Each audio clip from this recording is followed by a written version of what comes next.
Welcome to Summer Vlog episode 2. I'm the audiophile barista, and in these vlogs I keep you updated on all the projects this summer. In episode 1 I told you about all the things that I'm currently doing. It has to do with the couch, for example. There is now this white wall, and the light couch makes it a little bit boring, so I'm going to paint the white part, and I'm also going to make it gold. So over here I had one of these left from the time that I did that wall over there, gold. So this behind the 87 player, and this part behind the couch and that column is all going to be gold. Now, why gold? I don't know.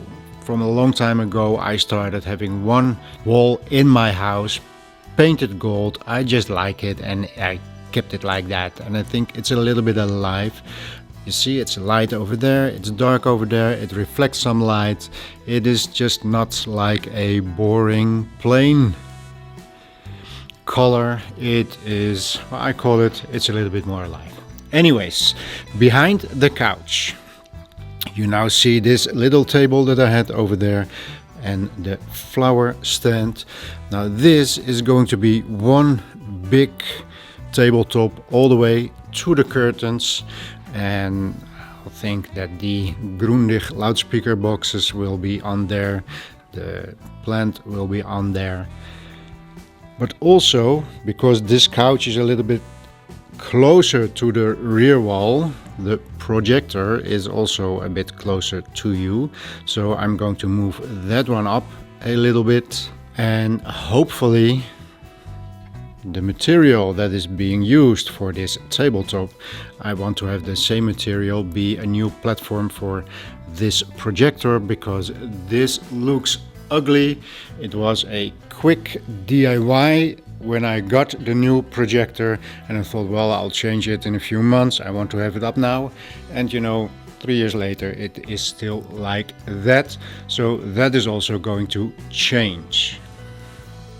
Another thing that also has to do with audio and a little bit with the couch is that I bought some new pillows for the couch. But I wanted to do a little bit of an experiment, because this is of course my audio rack, and over here and over there is a little cavity, and that will resonate. There's another one over there. You know, just like you put your head in a box and you say something, you will hear the chestiness, the resonance of your voice. And this setup is to try and reduce those resonances, and I think it is working. And if I'm satisfied, I'm still trying it out, then that will be a DIY absorber that I still have to make. But now with all these pillows I thought, well, let's try it this way.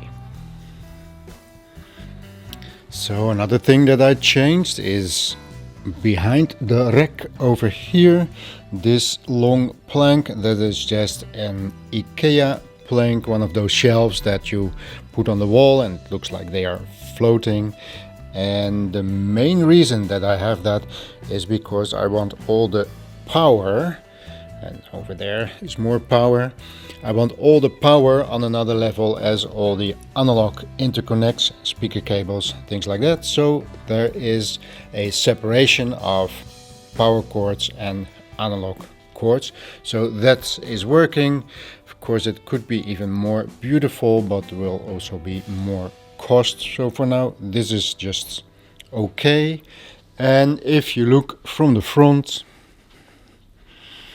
well, you don't see it anyway, so that is fine by me. Next up is the REL subwoofer. So here we have temporarily these feeds. For those who watch my videos know there is always the PS Audio regenerator that has to be fixed. And you know what? It is being fixed right now, and that is going to be in another summer vlog. Hopefully that worked. But now I'm going to change something on this spot. You see over here, and this one came from the media room, this is another platform, but this is pure marble. This weighs about 50 kilos. It is very heavy. I used it in the media room, and now it's going to be repurposed upstairs because of the changes that I made in the media room. This one became available again. So let's get this thing up and cleaned, and I will put it under the subwoofer. Okay, so that thing is so heavy. It is really incredible. But this, I don't know if you can see it, this is a real marble or granite or whatever. When I ordered it, because this is made to my specifications long time ago, I said, so what is the most heavy, massive granite that you have? And that is what I ordered. So this thing is heavy, and that is going beneath the REL subwoofer over there. Now, why is that? Well, because of the way this building has been made. I've told you about that multiple times, but there is no concrete or stone or anything like that in this building, because these buildings were built later on top of another building, on top of a flat, and therefore it could not be too heavy. So this floor is flexible. If I'm jumping on it, you will hear it. You can feel it all the way through the living room. Now, that's a bit exaggerated, but this is a flexible floor, not like a concrete floor, and meaning that a subwoofer on a bouncy floor has the opportunity to make the rest resonate, and that is not what you want. So what I'm doing is like a barrier between the floor and the subwoofer is going to be this piece of granite. So let's put it under it. Okay, here we go. So I just took off the loudspeaker cable to have some working room over here. So this rail is now back on its spot, but it has now the granite slab under it, and I put some rubber damping under it that was already on there. But this is one of the little projects done. Now this thing had a spot downstairs, as you can see in the picture here, and in another episode I will tell you what is going on that spot over there now.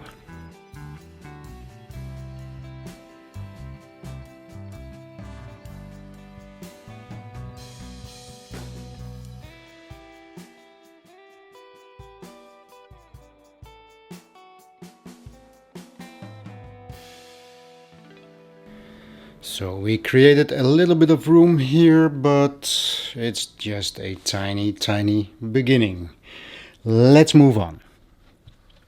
So this is something, when I was in the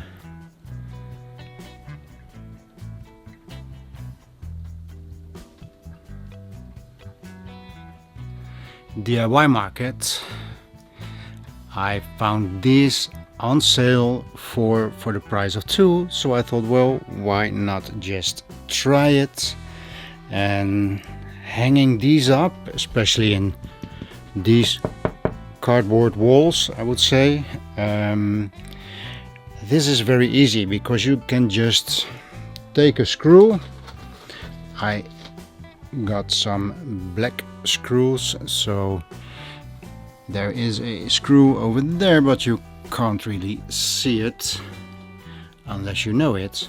So these black screws, you can just screw them into the wall. You don't have to prepare anything. And I did a little bit of kit behind every panel, and that is just perfect. So when, let me back up a little bit. When I have done all the recabling for this big rack, I will have a look and see if I like it, and if I maybe even want to do this side as well. And yesterday evening, because there's so many things connected to this rack, and that means so many analog cables, so many power cables, speaker cables. So I'm trying to do anything to minimize the looks and make it more convenient. So over here I have these little strips that you can put on the wall and are a duct for cables. And so I put one over there. Now that are two cables that are going a long way to the left to the AV receiver, and then it goes in the corner there. Then focus, it goes this way, and then these go up, because here is the surround sound speaker from LINN for the digital surround sound setup. And as you can see, I have two of those ducts over here, and the top one is in order to have the 4 loudspeaker cables coming out of the 2 LINN power amps, to have them, this of course is going to be closer to the wall, so this will be in there and makes it a little bit more tidy. But mostly, so over here in this corner, when everything is on its place, that is where the speaker stands for the smaller speakers in this setup will be. But every time there was a lot of cabling laying here on the ground, and it was very hard to put down the speaker stand, because you had to always use one hand to put all the cabling to the side. Now this way they come up high, so it's much easier to shove the foot of the speaker stand below it and then push the cables away. So that is why I also did the second one. And it looks a little bit more tidy. And another thing that I changed is to put this reel-to-reel back into the system. It was standing over there for a long time, but it still works. It makes a bit of noise here and there. Someone should have a look at it, but it still works. So I want to integrate this one also into the system.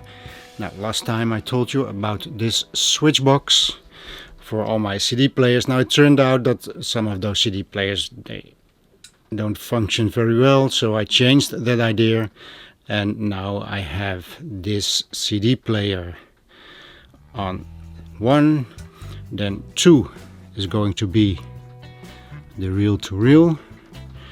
Now over here is a spot that I hope will be filled today or tomorrow, and that will be on number 3, but that's going to be a surprise, so stay tuned. Make sure to like, subscribe and hit the notification bell so you know when those things are happening.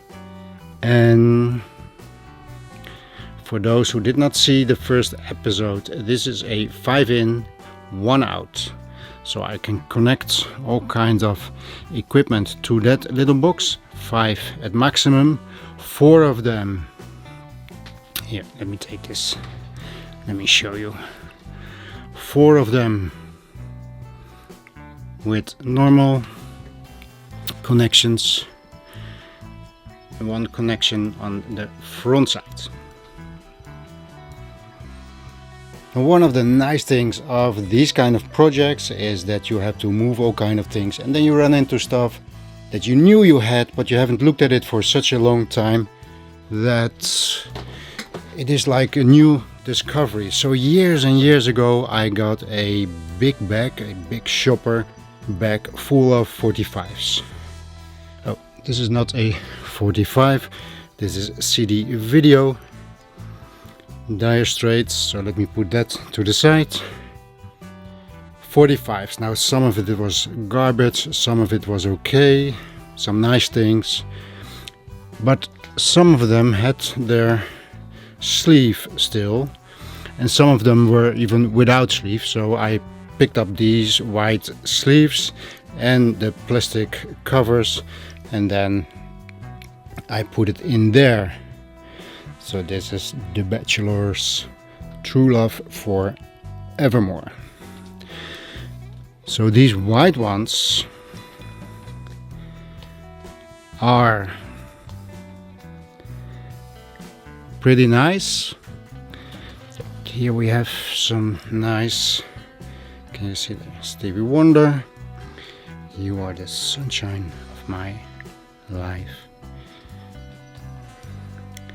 And throughout the years I have been picking up 45s whenever I wanted to. I have of course the turntable also downstairs. So what else can we find in here? Yes sir, I Can Boogie. Not everything is of the same level of quality. What have we here? Joe Jackson, is he really going out with him? Frank Sinatra. Now the ones in the white, what is this? Jacques Brel. I love Jacques Brel. So the ones that are in these white covers and the plastic sleeves, they have also been cleaned. Not all of these have been cleaned, but when they are in a plastic cover, that is a message to myself that these have been cleaned. Now this does have a white cover and the original cover, but mostly when the original cover was too damaged to put in a 45, I put them both in there. So what have we here? There's all kind of things in here. Let's see. What is this?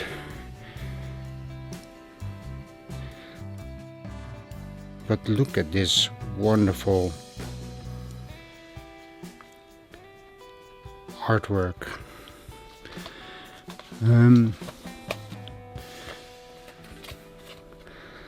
Some nice Dvorak, Deutsche Grammophon, Slavische Tänze. So there's all kind of stuff in here. Let's see what else. A lot of it I will never ever play. Some opera, Joan Sutherland. Wonderful voice. Now all this needs to get its own spot in a way that I can just look through them and find out what it is that I want to play. Now what I was thinking, let me get up. What I was thinking to have the bottom row of the vinyl selection, to have some kind of boxes that I can pull forward that will have those records in there, and put them over here so I can pull them out, flip through them and pick the one that I want to play, because now they were standing in a spot where it was very inconvenient to go through them and find one that you wanted to play. And there is still a lot of vinyl in that big shopper, so maybe that is another project for this summer, to go through them, share them with you and get rid of what is really awful and give a nice spot in the media room for the ones that I might want to play. What have we here? What is all this?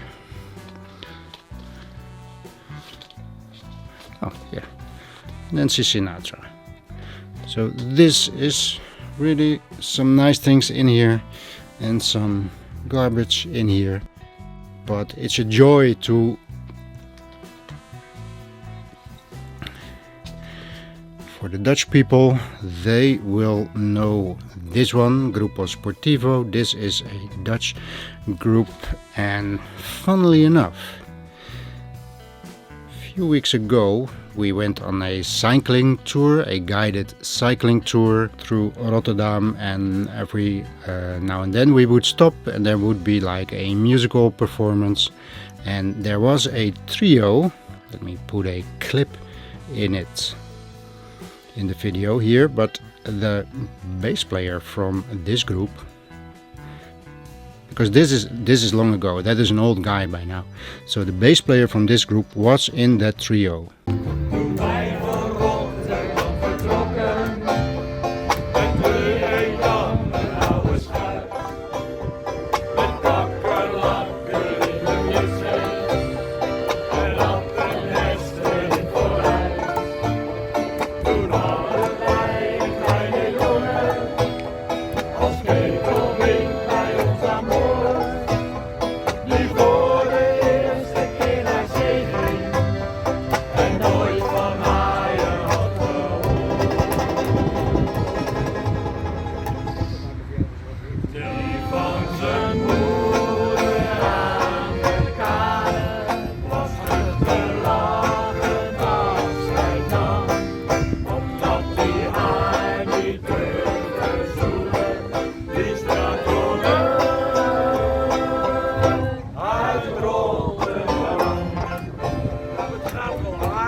So there you have it, history in 45 RPM. Okay, let's finish up this vlog. Okay, so what do we have here? Okay, let's see what is in the box.